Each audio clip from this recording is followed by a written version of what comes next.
One negative employee can change the mood, standards, and performance of an entire shift. But before you label someone as having a bad attitude, you need to understand what is really driving the behavior. Today in Leadership Unscripted, we're going to talk about how to stop bad attitudes from taking over your shift. For all those operations and supervisors and leaders out there in the manufacturing world, I've got a 4 video mini series, so we'll go through a few different aspects. And today we're talking about bad attitudes because if you've been in the leadership world for a while, you'll know that this is something that comes up quite often. We know we're not perfect, and we know that the people around us are not perfect either. What counts as a bad attitude? So, one bad day is not necessarily a bad attitude. You know that you've got family issues, you've got things going on at home. Perhaps someone just died, perhaps your car broke down, and you're just miserable today. You come in the morning and somebody asks you a question, another person asks you a question, all of a sudden they're just too much overwhelming because you're already dealing with a lot of things that didn't go well for you today. So it's really important to remember, especially if it's someone that's a new employee, that a single occurrence of bad attitude is not necessarily something that's always happening. What you need to look for is this a repeated behavior? Because the likelihood that somebody's got a broken car, they've got 6 grandmothers that passed away in the last 6 months, those things are pretty infrequent. And as you know, you start questioning sometimes. I've questioned it sometimes when, an employee they've got somebody passing away every couple of weeks. And you start wondering, like how many family members does this person have? It could be a bad situation, but unlikely someone's taken advantage but that's for another episode. So look for repeated behaviors, not just a single occurrence. And you'll know that your senior employees, that people that you've worked around for a long time, you definitely know who those people are. Are they constant complaining? Do they have negative attitudes, negative comments? So when you bring up an idea, it's always a negative comment. Or when a change happens within the company, there's always a negative comment. If you're really connected with your shop floor, you'll hear these people that go around churning the rumor mill and gossiping and complaining all the time. And you know who those people are. Another item is refusing reasonable direction. So what that means is, okay, you've asked somebody, hey, can you go clean this area? And they refuse. Why isn't that person doing it if I have to do it? That kind of stuff. So they're always refusing direction. You always have to walk around. You always have to bring in, a dozen eggs, crack them, throw them around the person, and then go walk on those eggs. You're always walking on eggshells, and it can get pretty costly because, eggs have gone up in price. So you really got to think about that. Disrespect during meetings. This is something that irks me. And at one company, I had it where this guy, really negative guy, nice guy, but just negative. And just not a company person. And he'd wait until I've got everybody in a production meeting. So, let's say you got 60, 70 people on the shop floor and you want to communicate some stuff. And then he would wait to call you out on certain things. And he already knew the answer, but he wanted to do it in front of everybody else. So I had this one situation where this happened. I've had it many times, but this one particular situation, and this can be a help for you as well. So if you have somebody that's calling you out in meetings or this and that, you gotta deal with it immediately. So in this particular situation, he was saying some really silly things in the meeting, and I said, okay, meeting adjourned. Everybody back to their station. And I said, you come here. And I said, don't you ever do that again in a meeting. And he was very compliant the rest of the time. But you have to deal with that immediately. Another company I was at, there was always somebody that would throw comments, they want to look good in front of everybody else and make you look bad. So I would always give my communications, and then I would say, if anybody has any questions, please see me after the meeting. I'll be right here. And then I'd say, okay, meeting adjourned. And then if somebody had a question, they'd come see me, because then it didn't allow somebody to have a performance of stage.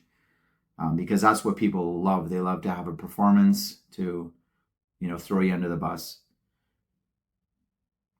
Another item, doing the minimum while influencing others to do the same. So there's people out there that will do the bare minimum, and they will also tell some of their coworkers who will follow along, if they're persuasive enough, to do the same thing. Don't clean around the machines because the other shift doesn't do it. So that, again, that's somebody who's negative, who's against you, and they got a bad attitude, and they're now influencing other people. That's why you got to deal with these. You got to nip these people in the butt very quickly. Why it affects the whole shift. So good employees notice, and I've talked about it in the past, good employees notice when poor behavior is tolerated. So when they see somebody calling somebody out in a meeting and you don't deal with it, they see that, and then they know they can do it.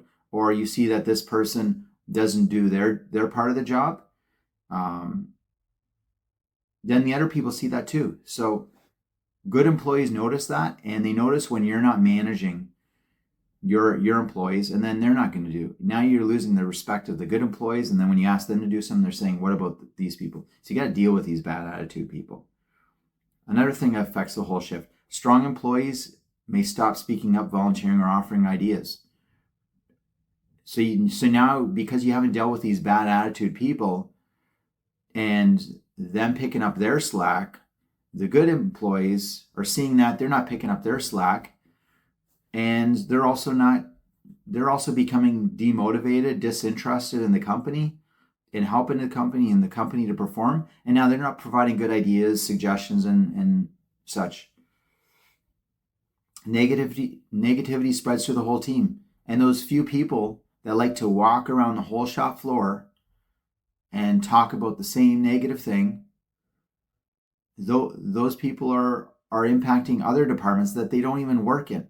So now you've got other departments that are impacted. Employees judge your tolerance and judge your leadership based on your tolerance to those bad attitudes. So if you're allowing those things to go on and you're tolerating those things, the good employees and the other employees are judging how well you're leading the team. And then your credibility suffers. So now you're suffering as a leader. Your credibility, you getting and persuading others to join in on whatever you want to do, that's declining. That's being degraded.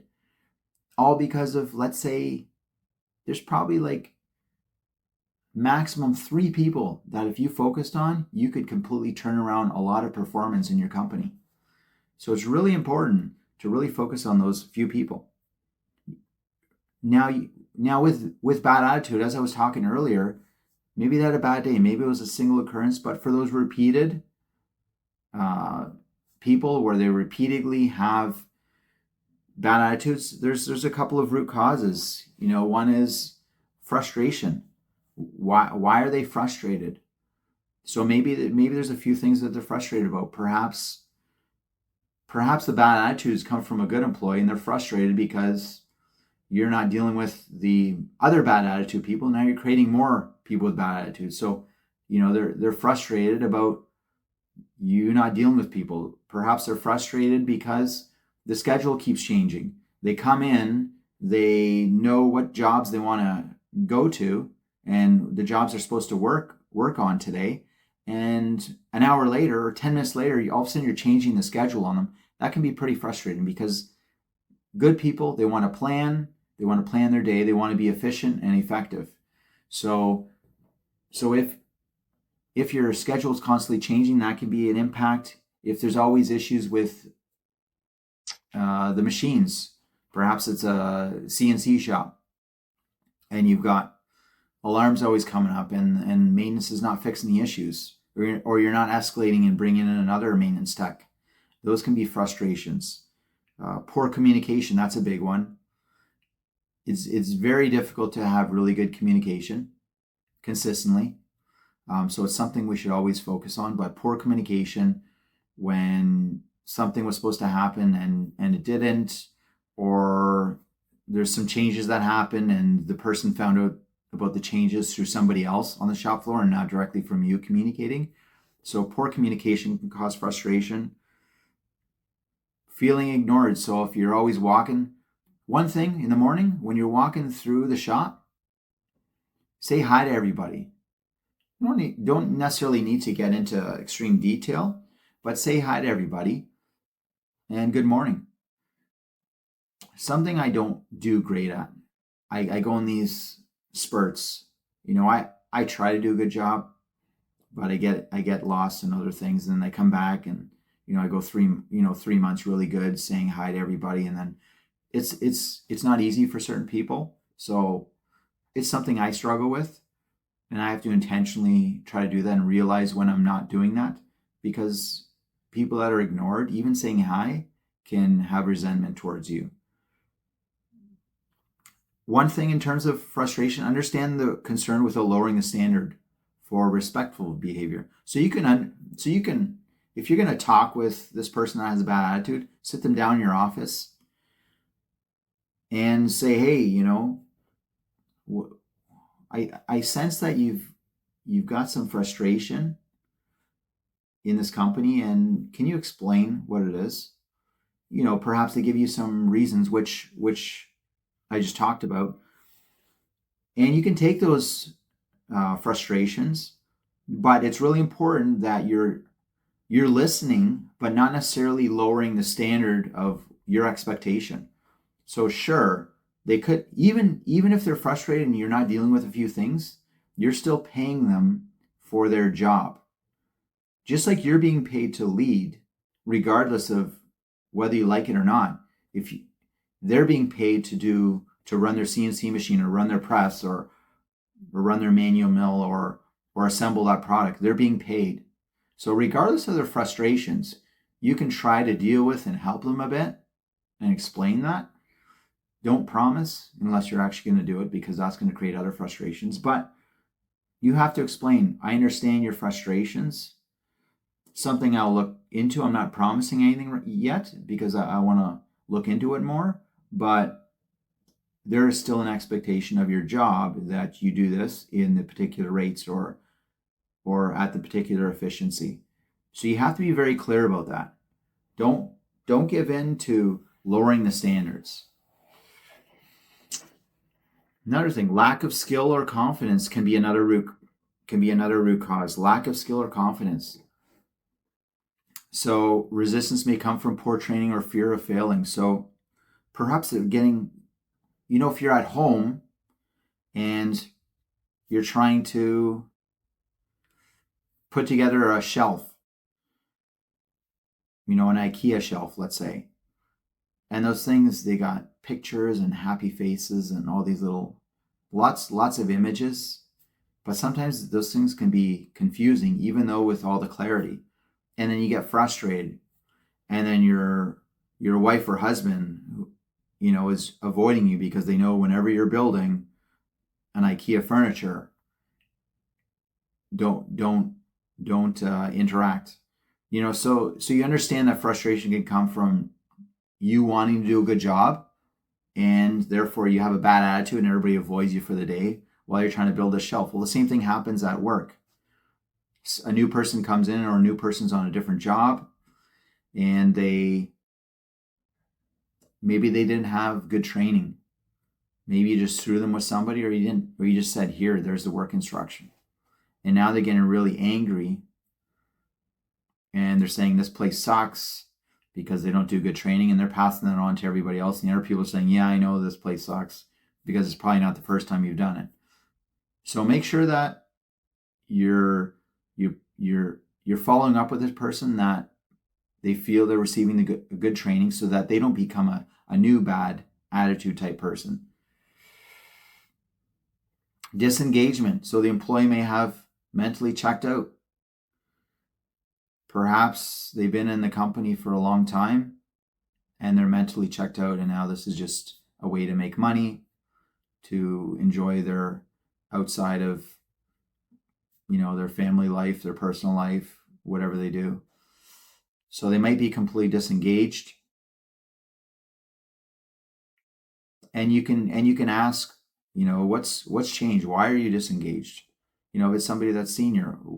And again, this goes back to some of the things I've talked about in previous videos about being disengaged and what causes that disengagement of your senior employees, because this is an important thing when your senior employees are disengaged. Sitting down with your senior employees, a couple of them, and finding out some facts about what's going on, about why they're disengaged. Deliberate resistance. So the employee understands the expectation, has the ability and support, but continues choosing not to follow it. Had a supervisor at a machining company in the past, and when the supervisor had been there for a long time. I'll give you two examples. So this particular was at a CNC machining company, and the supervisor was just not doing the simple things that he had to do. And therefore, I had a few discussions with him. He was not hitting his quality, his throughput, his flex costs, so his costs of labor and tooling. He wasn't hitting any of those, and he was just at his desk all the time. And he didn't really seem to be engaged. So when I had a couple of meetings with him, he would always say yes. So the passive aggressive type scenario, he'd say yes, but he was really disengaged, and it seemed like there was some resistance because I was a new manager managing him. So you can get that deliberate resistance. So I put him on a PIP, a personal improvement program, and really simply all it was is I wrote out, his quality requirement, his safety requirement, efficiency, throughput, and his cost requirement. And I put targets. And every week I would look at what the actual metrics were measuring and what the target was. I would write that on a piece of paper or write that in Excel, print that out. I'd meet with him, say, here we are, here's your targets. This is where you're performing. Is there anything you can do to, or you need help with to improve these metrics? He'd say, no, everything's good. Go back. I did this for a bunch of weeks and basically proved to him that he's not performing as a supervisor should. These were his metrics, not mine. He was the one that wanted to be in the job of the cell lead. He could easily have left, and he chose to continue to not perform. So unfortunately, at that point, I fired him. And it'd be interesting if you had some examples you can put in the comments and what the result was. Maybe you turned them around. Maybe you did a better job than I. I'd like to hear about that. As well, if you like this channel, this is a small channel. I'm growing. If you like this channel, subscribe, please subscribe. I got 14 subscribers. Maybe when you watch this video, it might be more, but I've got a lot of experience in the operations world, 20 years, different industries. I'm just trying to pass on my own information, my own thoughts on leadership. So please subscribe to this video because there's more coming.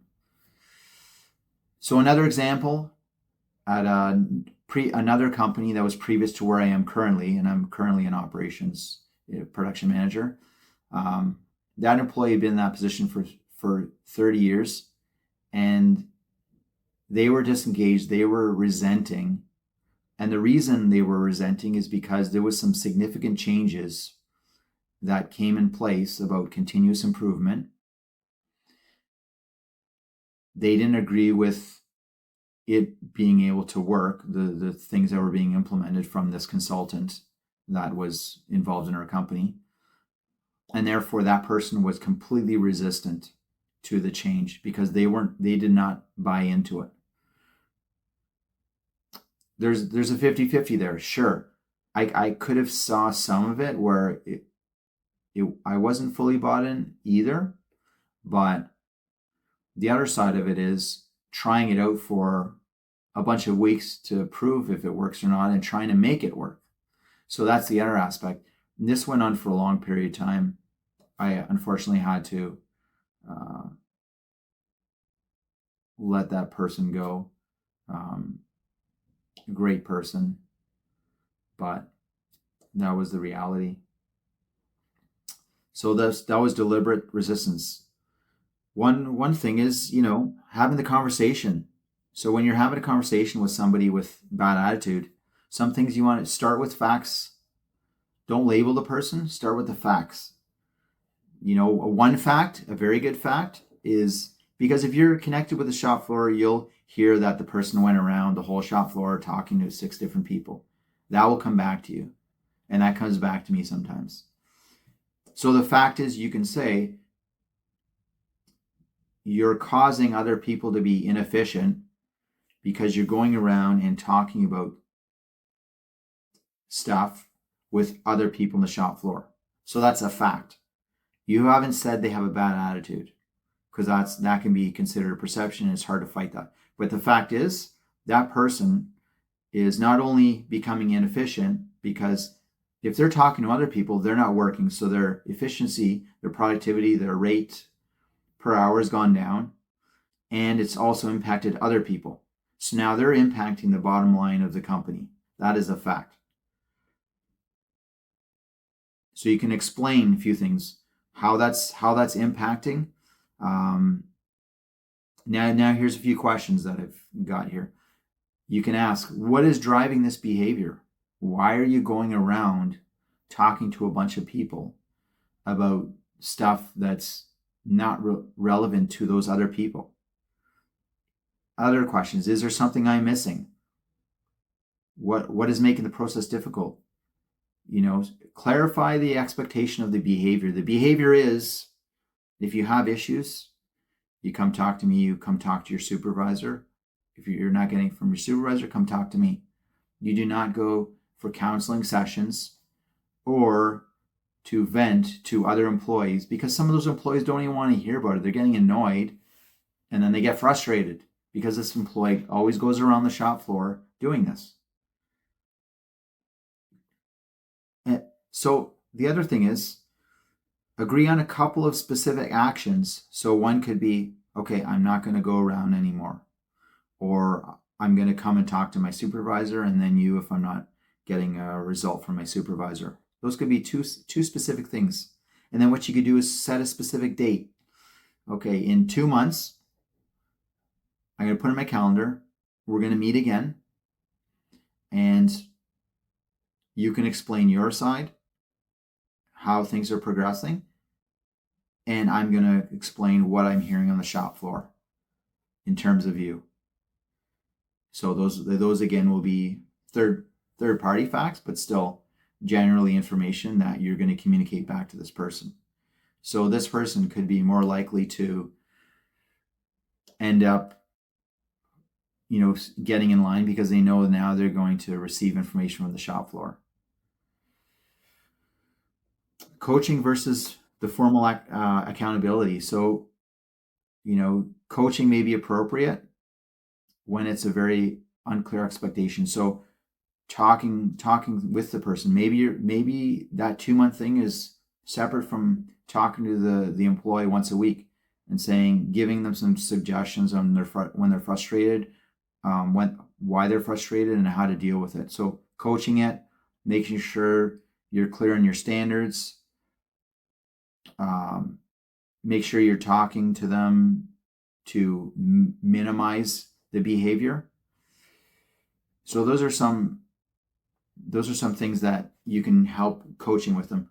Avoiding certain mistakes, correcting people publicly. So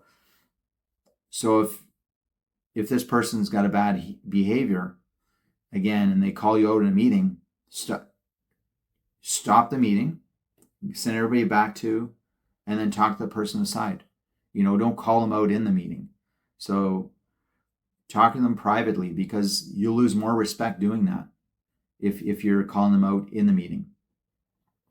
Using sarcasm and humiliation, labeling them as a negative Nancy or negative Nelly. I don't know the N word for a guy, but negative Nick. So, you can have a respectful conversation. Don't be sarcastic. Don't humiliate people. Don't ignore the behavior, because if you're ignoring the behavior, then you're going to continue to have issues. And don't wait long to correct the issue. Try to deal with the issues quickly, because it's really important that your high performers see that there's action taking place. And so one thing is, if you think about it, you cannot control everyone's attitude, but you can protect the standards, respect, and culture of your shift by addressing repeated behavior easily and consistently.